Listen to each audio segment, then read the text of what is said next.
Good to see everybody. All right, practice number 7 done. So we're close to halfway, and excited about the competitive toughness that I've seen from this team.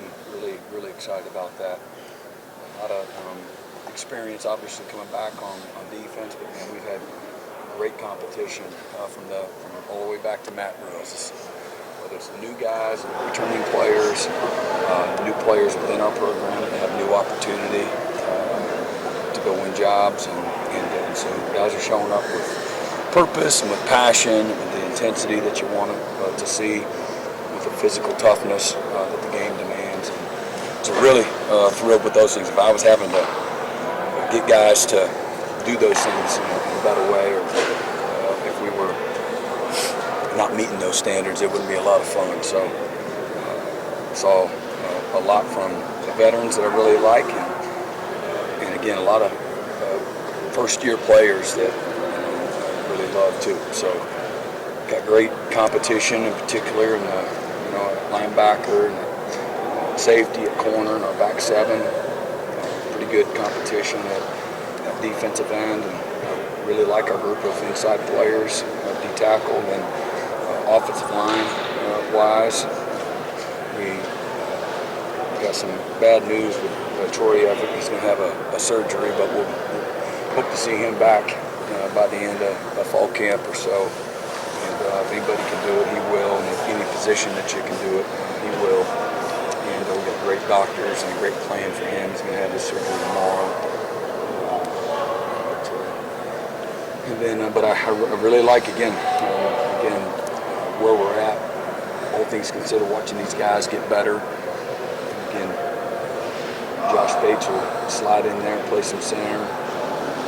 Along with Josh Asosa. Then Garen Hatchett can always play center.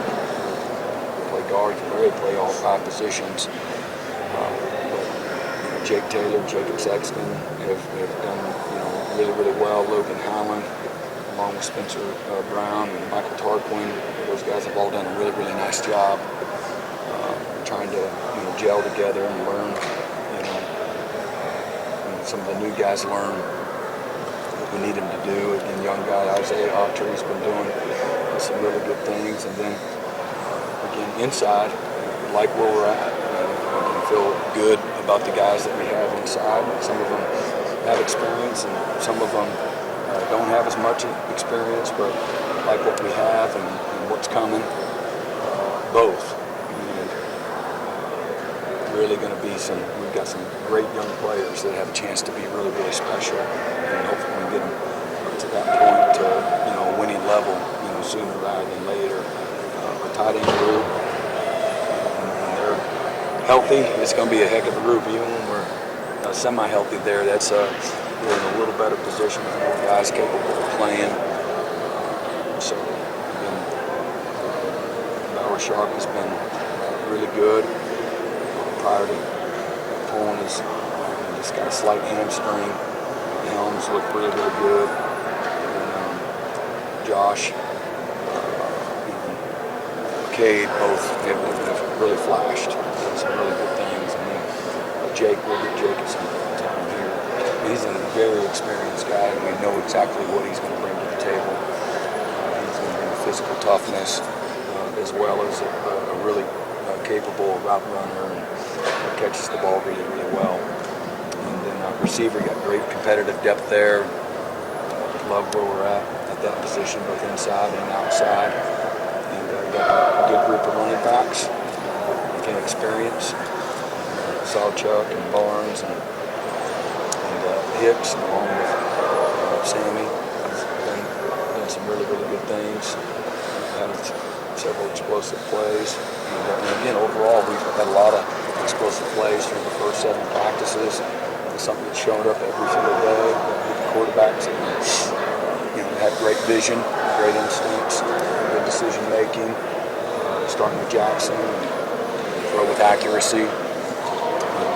Do a good job from a leadership standpoint, taking command of things. And then General's done some really good things. All the young quarterbacks have. Mike Hawkins has done some really good things as well.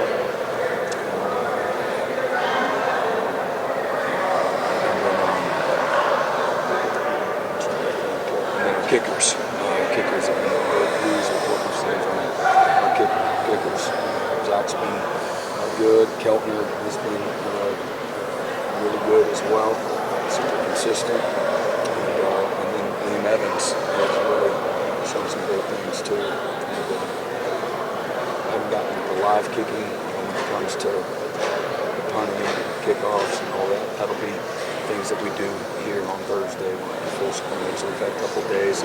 We've had part of the practice of scrimmage and working on a lot of situational stuff right now. And trying to take them to some dark places. That's what you got to do. And this is that time of the year. They got to take themselves, and we got to take them too.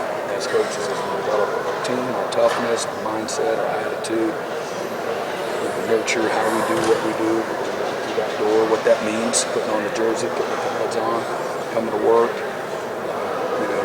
Practice number 7 is, you can't go back and do it again. So not wasting opportunities, show up here again with purpose and with passion and with toughness that this game requires. And our guys learning that you can't pay, less than what it takes.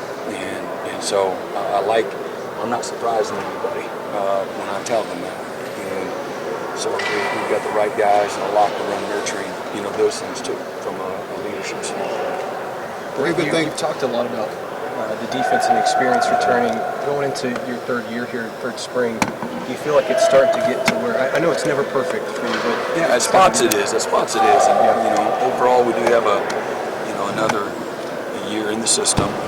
I just look at all the systems. I think it's important, and starting with just again the excitement that you need to have, the passion that you need to have, the focused intensity that you need to have, whether you're in segment meetings, team meeting. Come to this practice field, if it's a walkthrough or if it's a 2-minute drill to win the game. All of it should require the same level of passion and intensity and the focus, and just again having a group of guys that are obsessed with the physical toughness, obsessed with developing our team, obsessed with the details, obsessed with having the right mindset every single day, and competing and winning. I want our guys to try to create as much competition as we can, and I want our guys to understand the value of winning and losing. And it should matter. Everything should matter. And we're going to grade every play from practice, and you should, again, it should be incredibly disappointing if you don't get a winning grade at practice every single day. And you want to be somebody that develops trust during this time of the year. You want to be somebody that develops your own toughness mentally and physically during this time of the year. And then you develop great habits. Goals and things like that are great for setting direction. But, your habits and your guts, your will being stronger than your skill, your will and your habits are what's going to determine, whether or not you're successful. And I want our guys to really buy into that. So we're either breaking, bad habits or old habits or creating new habits. And today's in the books. It's a wrap. There's nothing these guys can do about it, good or bad, And so, but on Thursday they get to start over. And it's a new beginning, and it's a day and a season and a moment all of its own. And I want our guys to really embrace that kind of a mindset. And when you do, you can maximize every opportunity that you have, whatever that opportunity looks like. So I want our guys to value and have a mindset that they get to do what they're doing, not got to do, they get to do it. And as a reminder them at the beginning of the day that they can't play at Oklahoma anymore, they're not going to play anymore, they're going to have to hang the cleats up. And so, I want them all to be able to look back and have absolutely no regret whatsoever. And so this is because they don't know what they don't know, and so we got to create perspective, we got to create vision, we have to nurture, the proper perspective of those types of things. But we can't want their success more for them than they want it for themselves. But I love the leadership on our defense, the returning players. We got several guys that have a mindset like, coach me like a freshman coach. Coach me like I know nothing. And I love that. Sign me up for that. And, having the humility, first of all, as opposed to, this is my 3rd or my 4th year, y'all lucky to have me back. I wouldn't tolerate that stance, but I love it. Got a 3 deep of guys that are like, I need to be coached. Again, I came back with purpose. I need to get better, and so the humility, the focus, the toughness, the leadership. They recognize that they're in leadership positions, and everybody's watching them. How they talk, how they practice, how they lead, everything matters. So I got a great respect and appreciation for that on both sides of the ball. Maybe it's a Jalil Farouk, on offense, or it's the growth and development of a guy like Jaden Gibson, or it's the buy-in and the toughness of a guy like a Bauer Sharp that just got here. And man, he's trying to earn the respect of his teammates. Or Leon Burks, these guys that are showing up here with a sense of desperation. But I see it from lots of guys, guys returning, guys that just got out of here, out of high school. David Stone and Jaden Jackson, amongst others. They're that group of young defensive linemen, and they live in that building. They're in between classes, at night, after practice. They just want to get better. They want to have a role, and they're trying to develop that. So the hunger, the edge, and again, they're amongst several guys, several offensive linemen. Really excited about young guys like Heath Ozida and again Logan Howard. I talked about Josh Bates. We got a tougher guy out here than Josh Bates. He's a football player. Michael Hawkins, and of course Casey Thompson is kind of banged up. But Yeah. This is the first time that Jackson's going to have more than a month to get ready for his first game. Just talk about how he's doing in just that whole position. Yeah, the whole position's doing really good. Brendan Zerberg, he's gotten lots of reps too. And but between Jackson and Mike and Brendan and Booty, Casey's taking every mental rep. He's right there next to me. When we got the team settings, I feel great. And we're in the best position we've been in since we've been here. And we got a lot to still learn and get better at. That goes without saying. But we've got more, again, competitive depth there. And more guys that are showing the ability to be able to get in the game and help us win. And so I've been really pleased with both progress, leadership, again, situationally, and decision making. We're really showing some really great signs particularly for some young guys that haven't played a lot of college football. Things to be excited about. Again, decision making, accuracy, toughness, pocket presence, those types of things, leadership. And how about the physicality of practice? You always talk about that. But you got to see that on your team. Are you seeing it on your team? Yeah, very much so. We talked about that post practice today. And you got to practice tough to play tough, and there's no way around that. And that's the name of the game. We do have different tracking tempos, what we're allowed to do, from a regulation standpoint. And so if it's thud, keep people off the ground. They'll learn to practice the right way. We showed them a clip of the Carolina Panthers, and they're practicing, and they're in tracking mode, which is keep everybody up, and nobody should really be contacting anybody. And Skelly and the rookie lit up the guy that's making a lot of money, and then we flipped it to post practice, and the report that the media that ran into the highly paid receiver was fired and cut right then and there before the last player was off the field in practice. So that's a real thing. You don't do things the right way, like show up on time or whatever. There's consequences. We give them a little grace in a locker room, but when they leave here, so practicing the right way is a sign of a mature team that cares and that understands, and that there's a great focus to how we got to get better and take care of each other. What about you, Brent? How have things changed for you in practice in year three, whether it's your just natural progression as a coach or having Zach here or whatever? Has that dynamic changed here this spring? I think that there's more depth from an experience standpoint of myself and Zach and our other defensive coaches than maybe what we had before. And so there's a different level of trust and understanding. Zach thinks more like me, and does a good job no matter what it is. If it's the fundamentals, if it's areas of weakness, if it's development drills, or if it's scheme-wise and situationally. So we work through a lot before we come out to practice, and I'm always going to be hands-on, but I'm also trying to do what a head coach needs to be able to do, and that's get connected with other aspects of your team. You can't just be all in one particular area. You got to have all hands on deck everywhere, and so that's been a maturation from December 5th of 21 to where we're at now. And the practice-wise, what we're doing from a schedule standpoint, those types of things are very similar to what we did a year ago. But we've given our guys 4 straight Fridays off, and a lot of coaches like to practice them on Saturdays and keep them out of harm's way, if you will. But the game has become so demanding from a year-round standpoint, from a time standpoint. So trying to find ways to give the players time. That's one thing that they love is time. And so we've given them 4 straight weekends off. This weekend we won't be.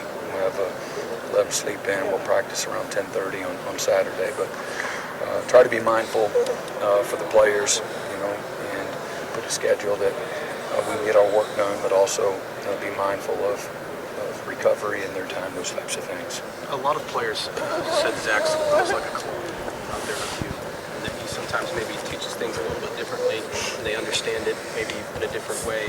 How big of a help has he been so far, just teaching some of those guys? Yeah, no, it's I'm sure there's how we call things. I think scheme-wise it's pretty much the same, but how we call things, maybe in families, to make it make sense. When you have to leave, just like when I left Oklahoma after the 2011 season, I had to start over. I got into a room, and nobody knew what I knew. Nobody.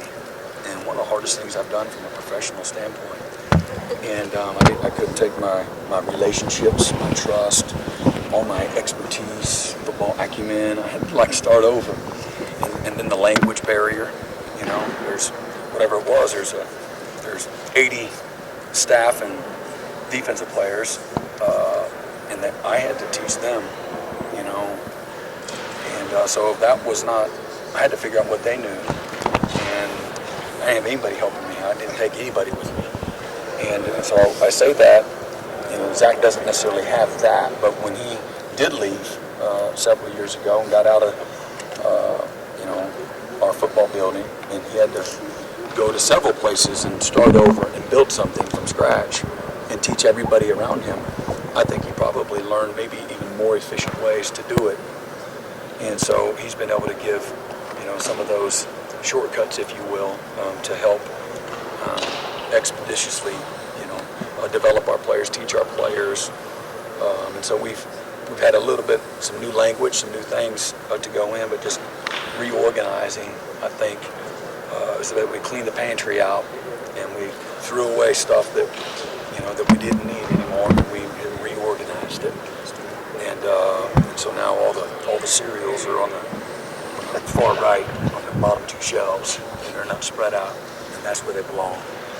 And just keep things nice and tidy, I guess, is the best way to express it. Brent, have there been any pleasant surprises, whether it be an individual or just about this team so far in spring? Yeah, there's been lots of them. There's been lots.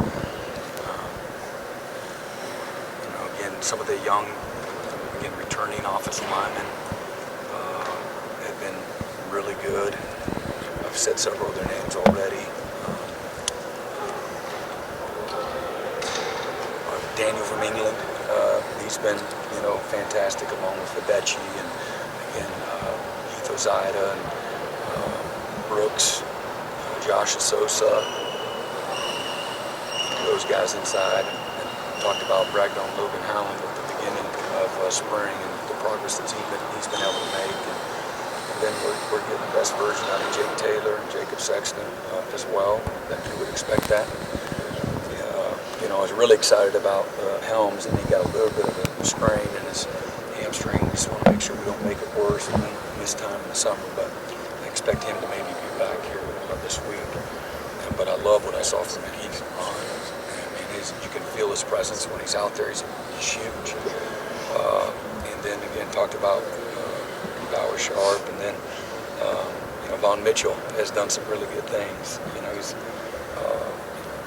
not just from a receiving standpoint, learn how to block, how to mix it up with some All-American type linebackers. I love our group of linebackers. We are as far away from where we were 2 years ago as you could be at linebacker. The development, the depth, what it looks like. What I really like about this linebacking group, Zach and Skowski, they've done a nice job of developing, position versatility. And so we've got several guys that are playing multiple positions to create depth, more opportunity. So when a guy gets banged up, you're not limited with your options. And so, but that's been the heart and soul. One of the great leadership groups. I love where Ethan Downs. He's just, the game has slowed down for him. He's playing fast and physical. And you've got a guy like Trace Ford who's played a lot of football. Really excited about what PJ is.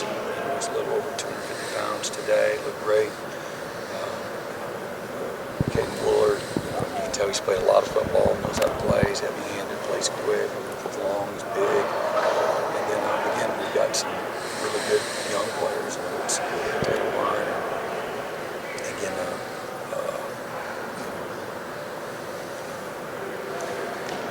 think about the guys inside, but Nigel Smith, his versatility as well.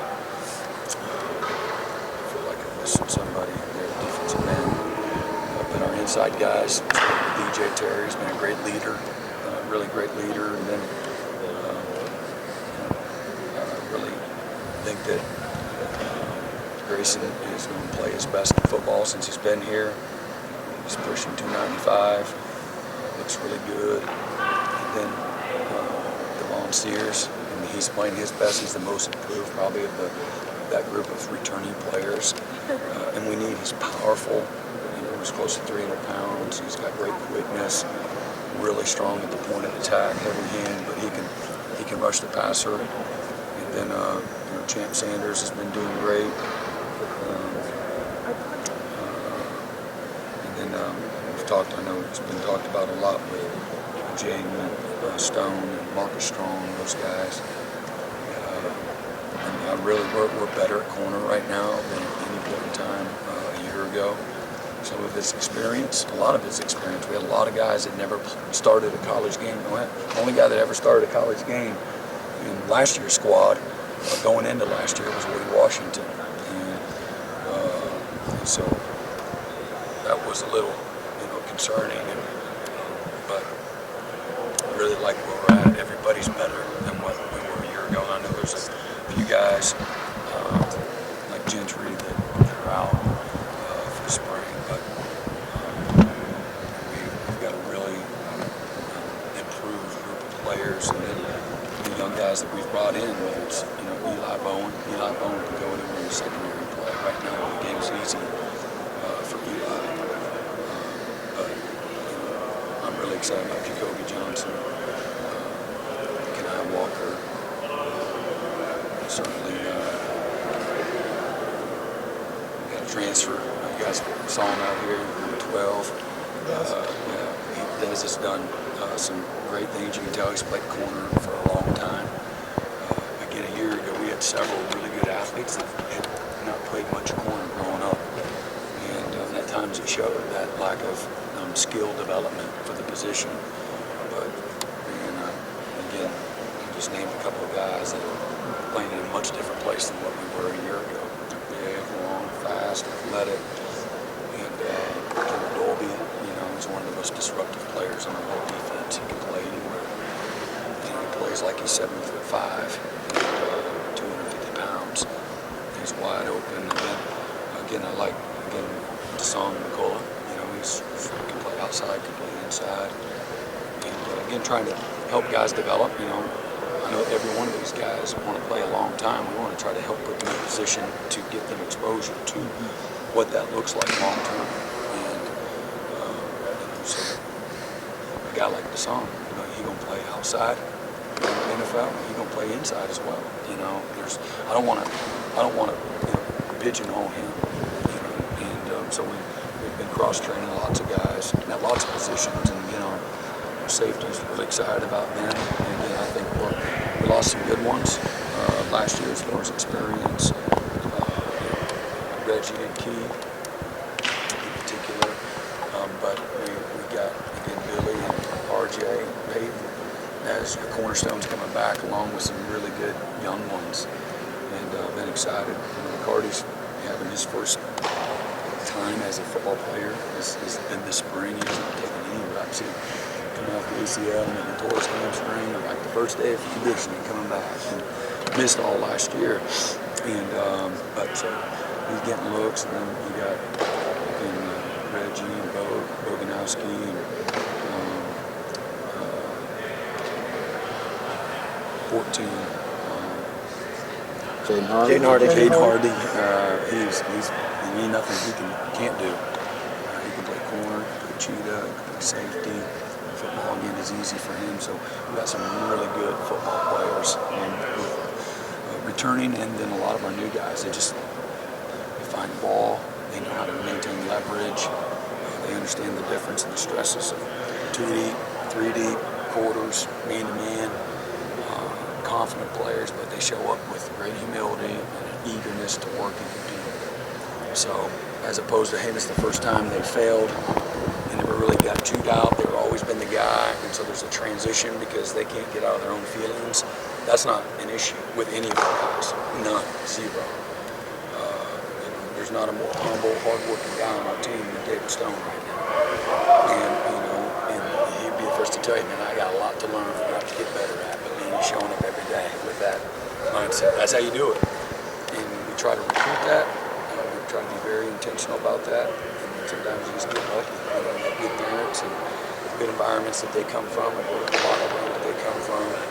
Like, Reggie coming from Centerville. Like, that's a program right there in the state of Ohio, a state that has great football programs, top to bottom. He's coming from a program that it's about something, and so he's brought a lot of that with him. And some things that you can't bring with you, just like when I went to Clemson, couldn't take 13 years of relationships and credibility with me. I had to go and start all over with all of those.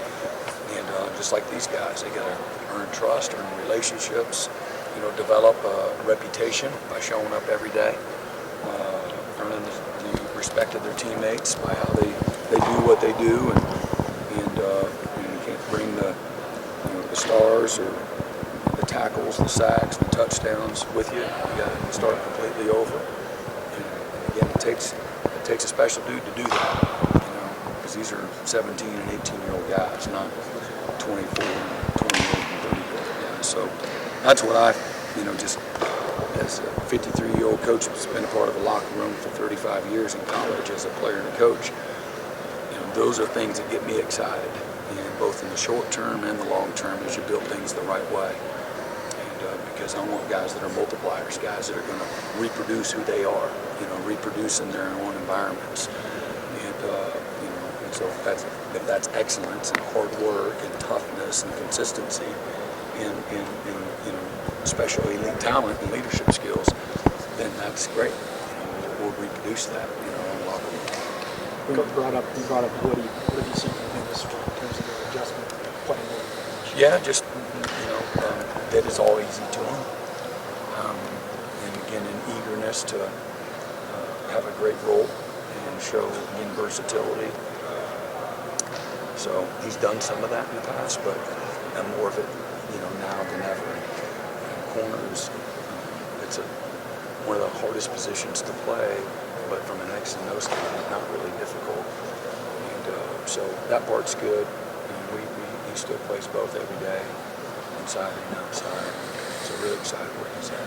He's a leader. He's a tough guy. He's always making guys better. He's a guy that's going to celebrate all of his teammates' success all the time. Coach, what goes into the preparation for the next open portal window? Be that evaluating potential needs and wants for your own team, or just having to deal with the ever-present threat and potential of a departure from your own roster that maybe you weren't anticipating? Yeah, well, you just got to stay ready. I think is the biggest thing.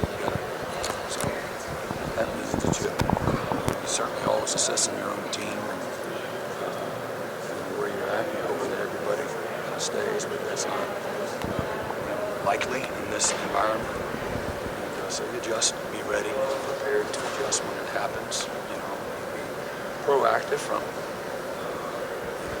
what that's going to look like and where needs might be, and being prepared based on what, from an availability standpoint, who might be available. And so, as the NFL, you know who's getting ready to be a free agent. So you can have like a real board that says, all right, these are the free agents. That window is a small window, so you just try to stay aware in college football, but I'm not going to. It's always about finding and meeting our needs of this team to 130 and addressing those first. So in many ways, it's kind of simple, but there are some preparation things that you have a staff that is always prepared. They understand the landscape of college football. Who's doing what. So, Are there any position groups that you've looked at and you said maybe we could use another body or two there? yeah, I'm not really going to talk through that, but yeah, for sure. That's part of being prepared. Thanks, Coach. All right.